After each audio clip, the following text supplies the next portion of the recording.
This gamer boy is transferred into the world where everything is decided by games. There is a team of 4 in an online game, and they are perfect. No one can defeat them, and they don't make a single mistake. No one in this group has a name, and they are known as blank. Sora and Shiro are the ones controlling 4 characters. Each one of them is able to control 2 characters at a time. They get a random message from someone, and that person knows about Sora and Shiro being blank. There is a link in the message that leads to a chess game.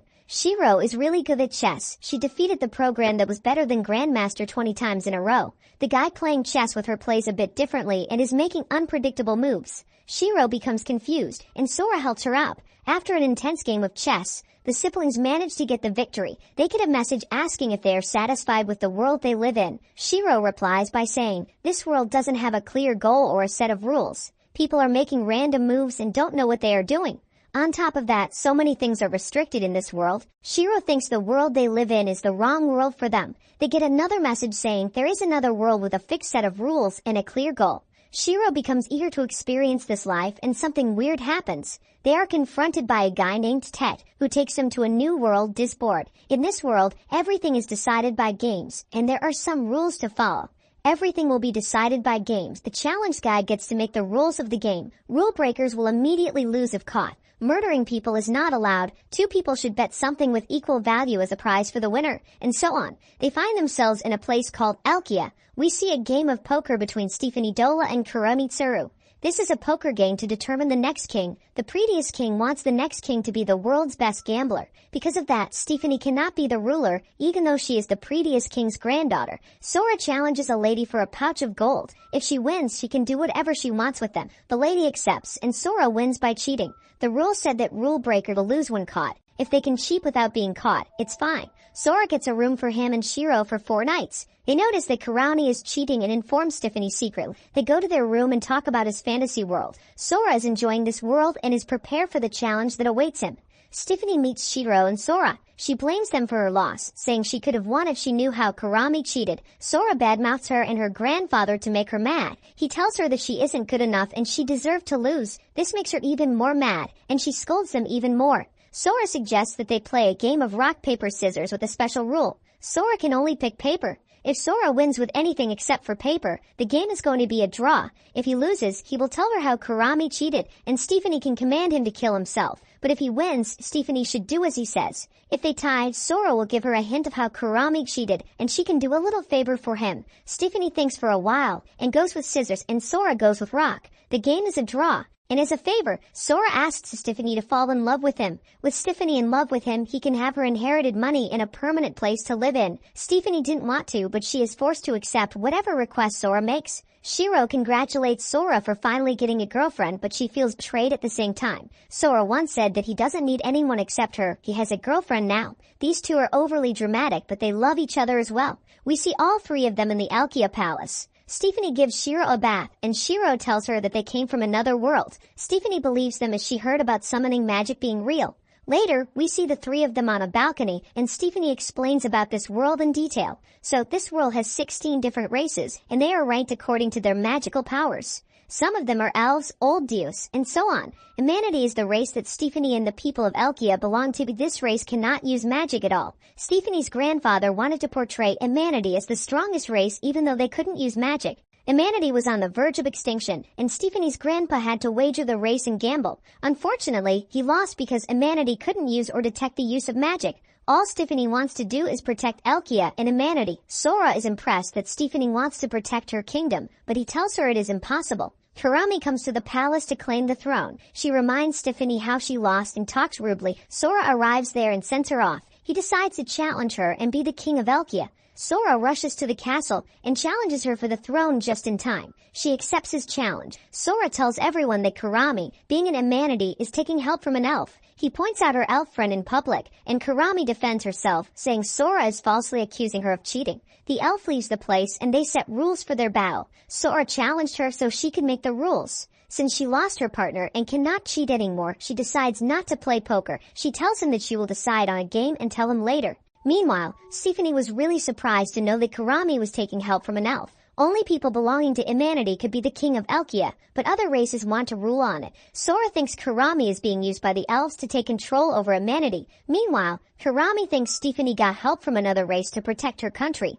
After a while, they are approached by Kurami, and she decides on a game. She tells them that she will not betray humanity. She will take the elves' help to expand humanity's territory and betray them later on. She tells them that she is planning to use elves for the protection of humanity. She asks Sora to withdraw as she is sure to win and wants to avoid unnecessary battle. Sora and Shiro love to defeat overconfident opponents, so they don't back off. The battle begins inside an old house. The game to be played is chess, but this game is a bit different. All the pieces have their own will and will function based on commands. Shiro is really good at chess, so Sora leaves the job to her. Shiro plays chess like she usually does, while Kurami makes unusual moves. In this chess, pieces can move wherever they want as they have their own will. Shiro, however, believes that she can win by sticking to the rules. She tries to make a strategic move by sacrificing her pieces, but her pieces hesitate to sacrifice themselves. Shiro isn't able to play like she usually does and loses hope. Sora comes in command, motivates the chess pieces like soldiers. He asks them to battle and defeat every single one of the opponent's pieces. Sora realizes that this wasn't a game of chess. This was like a war. Even though Sora figured that out, Kurami uses black magic on her pieces to eliminate Sora's pieces. Kurami's queen is about to kill Sora's queen, and Sora uses the magic of love to manipulate the queen. The queen changes sides, and with the queen's influence, Kurami's knight changes side too, and the game seems winnable for Sora again. Sora continues to manipulate the queen, and she takes control of other pieces on Kurami's side. Sora tells Stephanie that he is going to win without fighting. Stephanie remembers the words of her grandfather. He knew that humanity was the weakest race but believed that someone who could win without fighting would appear and save humanity. He believed that the person would be really intelligent and extraordinary. Stephanie thinks Sora and Shiro are the ones her grandpa was talking about. Sora tells her that the world he came from is very harsh compared to this world, so he has a lot of experience in wars compared to her. He corners Kurami and wins the game. Kurami is surprised to see humanity winning over magic. She thinks Sora used some kind of trick. Sora makes it clear that he didn't cheat. He liked Kurami, but the one thing she said disappointed him. Kurami told him that she needs elves' help to win, but this was wrong. Sora believes that humanity is unique and can survive on its own, without other magical creatures. Nevertheless, Blank won the battle, and they were about to get their crown in front of everyone. Sora asks if there can be two kings because Sora alone couldn't have won the game. He wants Shiro to be a part of it. Well, it wasn't possible for there to be two kings, so Sora and Shiro battle over who the next king will be. Sora told them that whoever wins 2 games in a row will be the king. They continue to play, but nobody wins. Later, we see them both wearing a crown together. Meanwhile, Stephanie arrives there and tells them that they have to do a lot of work as the new king. The main problem was that there were spies among humanity. To make sure there was no spy among them, Sora asked them all to lose against him in a game of rock, paper, scissors. They lose against him, and Sora commands them not to spy, and everyone has to follow it. He tells everyone how all 16 races fought years ago, and all of them survived. Humanity was found all over the world, but it has shrunk down to Elkia now. Sora tells them that humanity doesn't need any weapons. Humanity uses their intellect to fight. Sora is confident that humanity can win any battle and declares war on all the races throughout the world. While Blank is returning to their room, Stephanie asks them why they waged war against everyone. Sora tells her that they recently defeated an elf, and other races must blame each other for backing up humanity. Until the truth is revealed, other countries will fight and they will live in peace. As they were talking, Tet arrives there and congratulates them. Sora and Shiro thank him for bringing them into this world, but Tet simply did it to satisfy his ego. Tet never lost a single game, but he lost against Blank. Now he wants a rematch, so he is keeping them in his world. If Sora is able to defeat all 16 races, he gets the chance to challenge Tet again, and Tet wishes good luck to him for the future journey and leaves. We see the Sora and Shiro being woken up by Stephanie to do their job as kings. Sora complains about the bed being tilted and how hard it was to sleep in. Stephanie states that this room has been the king's room for generations and they can't just move out. While talking, they again went to sleep, and Stephanie says they are embarrassing king who controls the destinies of 3 million humanity.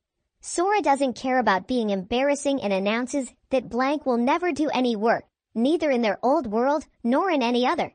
Annoyed by their behavior, Stephanie challenges Sora to blackjack, which he gladly accepts.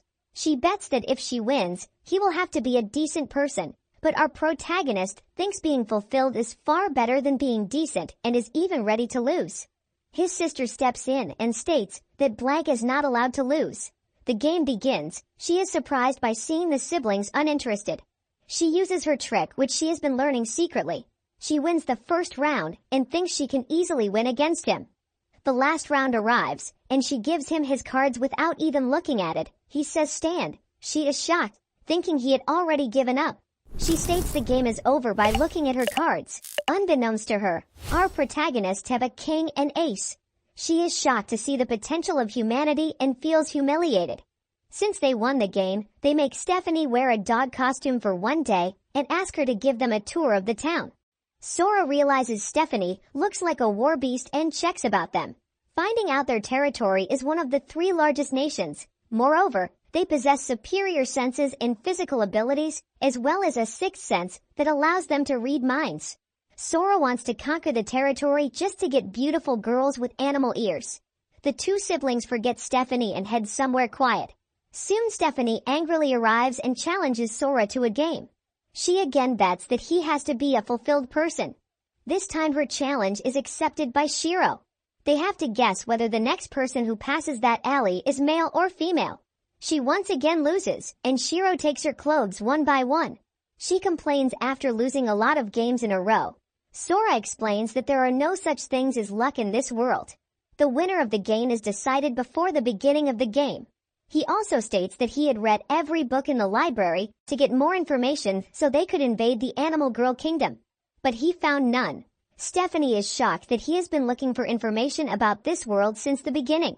Stephanie claims that Flugel won that library after beating her grandfather in a bet. Sora scolds her about betting knowledge and humanity's weapon.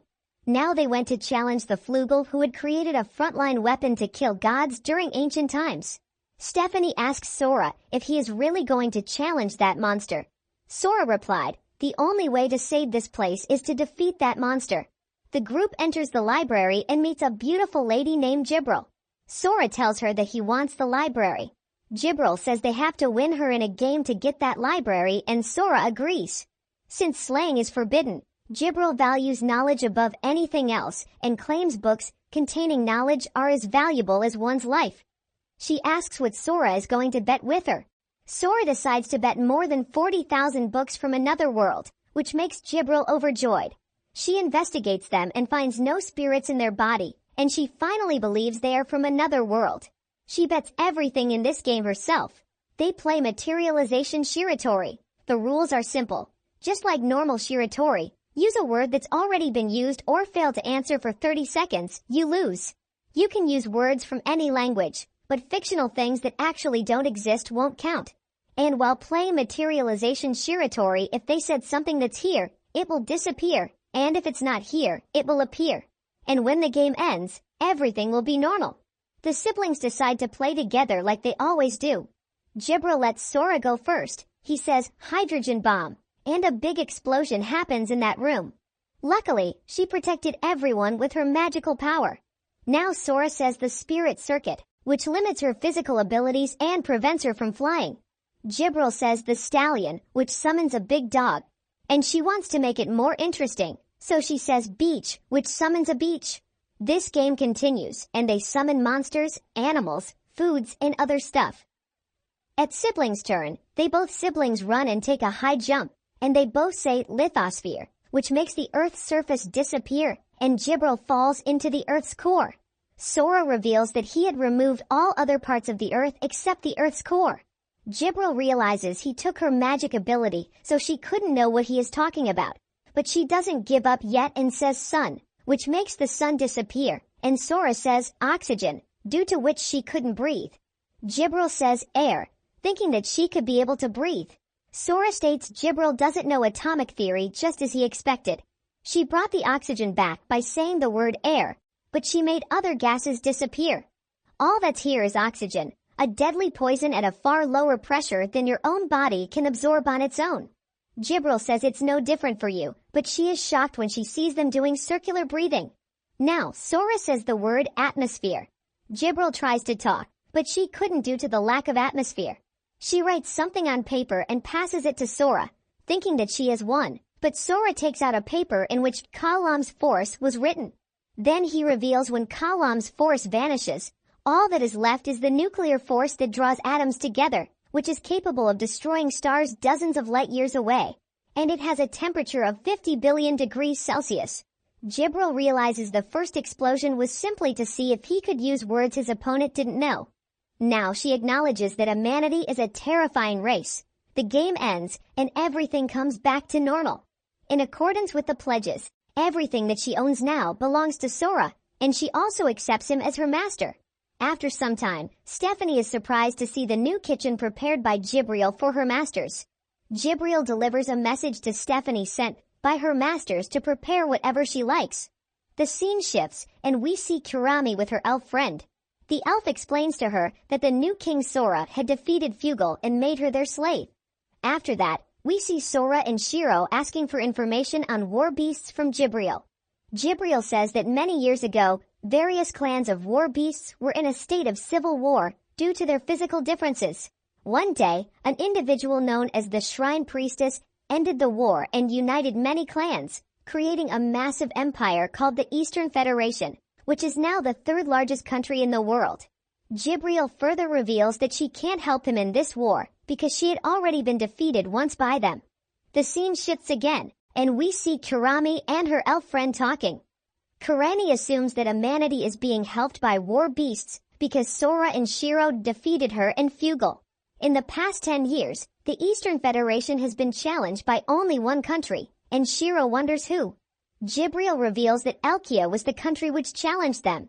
She further reveals that they challenged them 8 times and lost their land little by little. After that, Sora says the previous king was an idiot because he kept playing with the Eastern Federation again and again after losing. Stephanie goes to her room and takes out a key, and we see a flashback where her grandfather shows her the same key, saying it was the key of hope. Her grandfather says he will hand that key to her after his death, and tells her to hand it to a person whom she trusts and who can save humanity. Sora realizes that the land, which was lost by the king in a bet, was useless and wonders if there might be a reason for that. Jibril further states that the Eastern Federation removes the memories after winning the game so no one could know about their game. Sora thinks that the king still has his memories about the game and wonders why he stopped after the 8th game. Stephanie hands her grandfather's key to Sora, and they open a secret room using that key, where they find a book. Just as Sora expected, the Eastern Federation didn't erase the memory of the king, thinking humanities are weak. The king wasn't an idiot. He was actually trying to figure out the secret of their game, and was making a strategy against them. In the diary, the previous king reveals that he has left this information for the new king of Elkia, who can save the humanities and defeat other races. Sora realizes that Stephanie's grandfather was a great man who pretended to be a fool and devoted himself to finding his opponent's secrets, and returns the book to Stephanie. Shiro, Sora, Jibril, and Stephanie arrived at Elkia's embassy. The assistant ambassador warmly welcomed them. Stephanie wondered when he took an appointment, and Sora revealed that when he was in the library, he gestured to say he was on his way. Thanks to the warbeast's senses, he was able to see and listen to him from that far. Since warbeasts can read minds, the assistant ambassador revealed that they wanted to see Azuma Hatsus, the ambassador. They replied yes, and he took them to the ambassador, and they introduced themselves to her. Sora told Azuma's grandfather to play a game betting Azuma's panty, and he'll bet Stephanie's panty, which angered the old man and asked his real intentions for coming there. Sora and Shiro got up, and they challenged their entire nation, claiming everything on this continent after their victory. After that, Sora inquired to Azuna's grandfather, why did Elvengard lose to them? They played again and again, but they lost. After losing the 4th time, why did they stop? Sora claimed that there were 2 possibilities. First, they realized it is impossible for them to win. Second, they figured out about the game, but they were unable to figure out why they lost. Sora came to a conclusion and said then the game is none other than a video game. He also revealed that the elves didn't use their magic because they didn't know about the video game.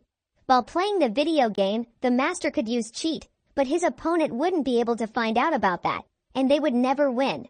In this way, warbeists are winning each and every video game against others. Sora further revealed that warbeists couldn't read minds, and they can only detect lies. Izuna's grandfather was shocked to know that their secret is revealed, and remembered they made the previous king swear by the pledges not to tell anyone, and wondered how did they find out. Sora revealed the previous king didn't tell anything because of his pledge to tell no one for the rest of his life, but didn't it include after he died? Therefore, he wrote everything in a book and gave it to his granddaughter after his death. Sora said if he revealed this information to the elves, then they are not going to lose. Therefore, they are forced to accept his challenge. Sora bet all of humanity's race pieces. The scene shifts, and we see Kurami and her elf friend talking. They reveal if they lose the race, they will lose all of their rights, meaning they are no better than animals. Izuma accepts their challenge, saying she won't be losing, and Blank states that they had never lost. The squad heads to their country. After returning, Stephanie scolds Sora for betting 3 million lives, to which Sora replies saying that they are Blank and they never lose. He further states he will claim all the land that this country lost long ago.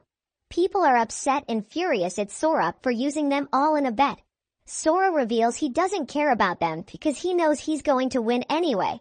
1 week passes by, and Sora is invited by the Eastern Federation to play a game, and he tells Shiro that he believes in her and says Blank always wins a game before it starts.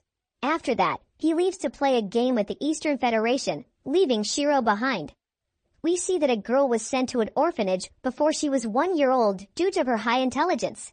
It was so soon she hadn't even learned to speak. There she was forced to play games which they called an intelligence test. After 2 years, she was adopted by a family, and there she meets a boy who was 7 years older than her. After that, we come to the present and see Shiro is devastated because she didn't find her brother anywhere. We got to know that everybody had forgotten about Sora, but Shiro still remembers him. Jibril challenges Shiro to a game and tells her to bet her memory about Shiro and then lose to her. In this way, she can forget about him. Shiro was about to lose the game, but she remembers Sora saying Blank doesn't lose, and she does a comeback. Shiro questions them about what they did yesterday, but they don't remember anything. Shiro reveals that she wasn't the one who ordered Stephanie to fall in love with her. Instead, it was her brother Sora. Jibril asks if Sora existed, then could he have disappeared? Shiro states it might be the rule of a game. Shiro remembers the last message that her brother left. He said he believed in her. Shiro thinks, and she remembers Sora saying he is going to get the last piece to win the Eastern Federation. Shiro figures out that Sora needs an elf to win the Eastern Federation, but Kurami will never agree to that. She assumes that the game was to steal each other's existence. She asks Jibril to look for the magic in their room, and she finds that the magic has been cast. Stephanie trips, and they find 3 Othello stones. Shiro figures out that Sora has been playing the game with Kurami for the past 2 days. Moreover, the winner of the game gets his 2 wishes fulfilled, and the loser of the game gets its existence deleted. Shiro states they are playing a game there even though they can't sense them. Shiro participates in the game without knowing which colored stones they are using. Sora further reveals that if they couldn't continue the game, their partner could still play it. Sora deliberately tries to lose the game and give his memories to Kurami to prove that other races weren't working with him. Sora loses the game, but the game still continues because Shiro was still there. Shiro moves the Othello stones and says, "Brother, come back to me." The game ends, and everyone returns to normal. Jibril and Stephanie remembered Sora as well. Kurami lies on the floor and doesn't make any movement. Her elf friend Phil states to do whatever he likes to her, and requests to make Kurami normal. Kurami suddenly wakes, and Sora reveals that they keep the copy of memories they stole from each other, but they get their own memories back. As a consequence, now Sora and Kurami know everything about each other. Since he won the game, he states he'll alter the memory of Phil. Phil looks a little scared, but Kurami tells her it's fine. He wants us to work as his spies. Scene shifts, and we see all of them in a meeting. Kurami and Phil introduce themselves. Kurami reveals Phil is her childhood friend, and her master as well. Jibril reveals elves have a slave system. Kurami says that they've been slaves of the Nilvalan family since her great-grandfather's era. Moreover, she reveals she was born and raised in the 11th grade. Phil had always been treated as her friend since the beginning. Since the last head of the family passed, now Phil is the leader of the Elven grade. Stephanie asks Phil if she is okay with helping them because it might lead to the destruction of the Elven grade. She states she doesn't care about her family, and it's okay as long as Kurami doesn't get hurt. Kurami asks whether he has a plan to deal with war beasts. He states if they are going to fight together, they need teamwork. To do so they need to get to know each other. Before he could finish his word, Kurami says she isn't going to bathe with him. He asks how she knew that she said that. They shared their memories. However, her elf friend Phil convinces Kurami to take a bath. Scene shifts, and we see the Eastern Federation making fun of Amanides for challenging them. After that, we see Kurami looking for Sora, and she finds him in the library and states they are taking the Eastern Federation lightly. She says she looked over his memory and found out that all their victories are close calls, and now they are fighting with the Eastern Federation, and one misstep could end their game. He says he just has to avoid a misstep. Kurami questions if he really won't make a single mistake. He states he alone would screw up the game, but Sora is there to correct him. Kurami leaves the room, saying she believes in the power of humanity.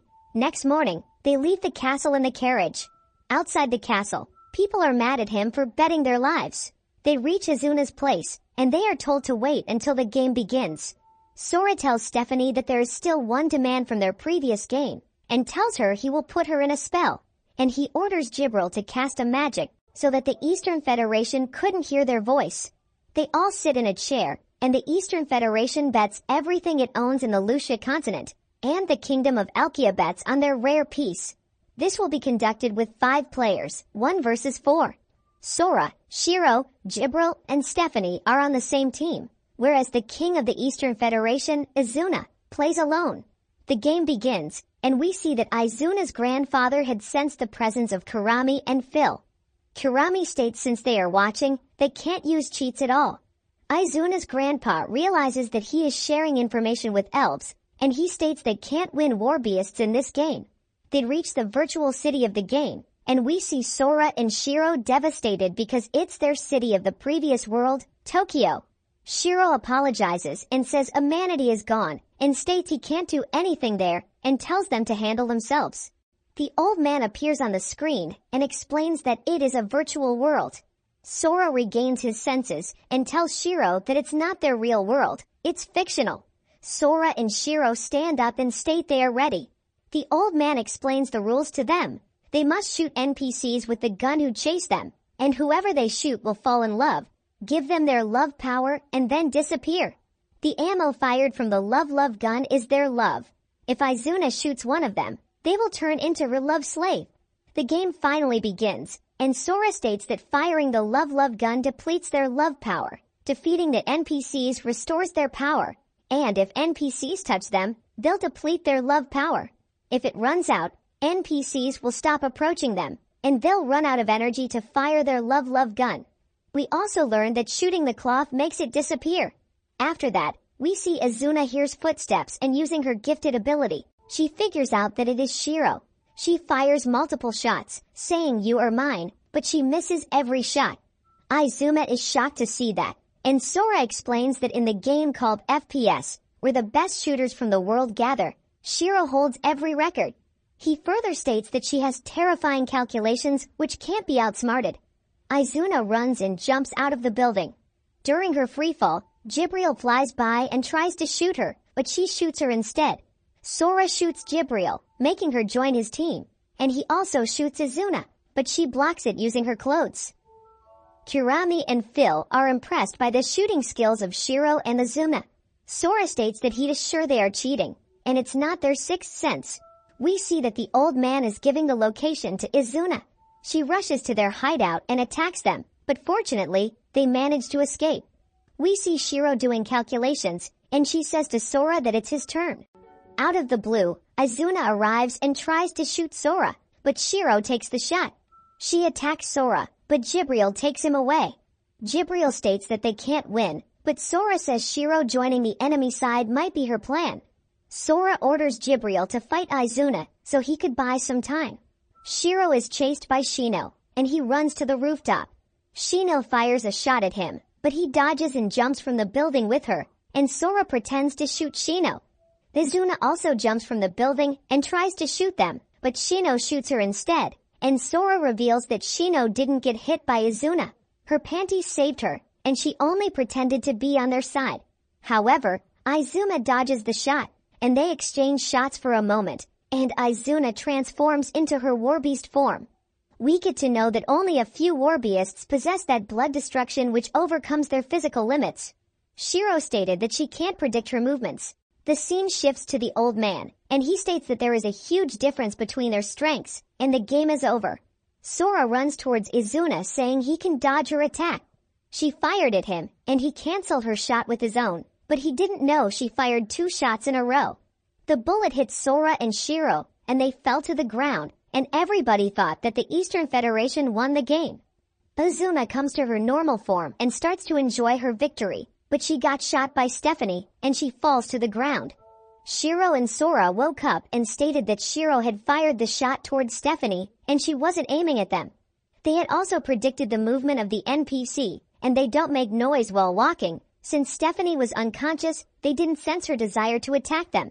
He further reveals that before the game he bound Stephanie with the pledges to obey any order that Shiro had written on the ground, but to forget it. Sora further reveals that they traced their heartbeat and told Izuna about their location. The old man declares the winner is Elkia, and in accordance to pledges the Eastern Federation turns over all rights it owns to the continent. Izuna comes to her senses and becomes emotional, thinking her people will suffer because of her. Sora tells her not to worry because no matter what she has done, they would have won the game. Sora states that she had the wrong idea about this, and nobody was about to die or suffer. After that we see them in a bath where Stephanie comes and tells that the Eastern Federation took all their advanced technology and personals off the continent, and he states he knew that. She asks him why didn't stop them. He states that the game isn't over yet. The Shrine Priestess arrives and states that the Eastern Federation is going to challenge Elkia again. Sora agrees to play the game and states he is tired and wants to end it by tossing the coin. She agreed. Sora tells if he won the game, Elkia gets all of the Eastern Federation territory, including the island off the continent. And she states if she won, the war beast gets right to self-rule. She makes them promise to take care of Izuna and the people of her continent if she loses. Sora states she can pick heads or tails when the coin lands, and he throws the coin. Shrine Priestess uses her blood destruction so she could surpass her own physical limits, which allows her to grasp all signals and movement. She tells tails, but the coin stays still and it becomes draw. Sora states if they both win, that means both of their demands will be fulfilled, which means they will end up under the control of Elkia, but they'll keep the right to self-rule. In that way, they both can share continent resources. Sora again questions whether they both won or lost. The old man asks aren't they gonna destroy the animal kingdom. Sora says he doesn't. Shrine Princess says even if they unite, the nation Elven Guard is gonna challenge them cause their secret has been revealed. Sora says if they challenge them again, they should beat him together. He again asks whether they both won or lost. Shrine Priestess says they both won. She asks the siblings what are going to do now. They state he is going to beat Tet.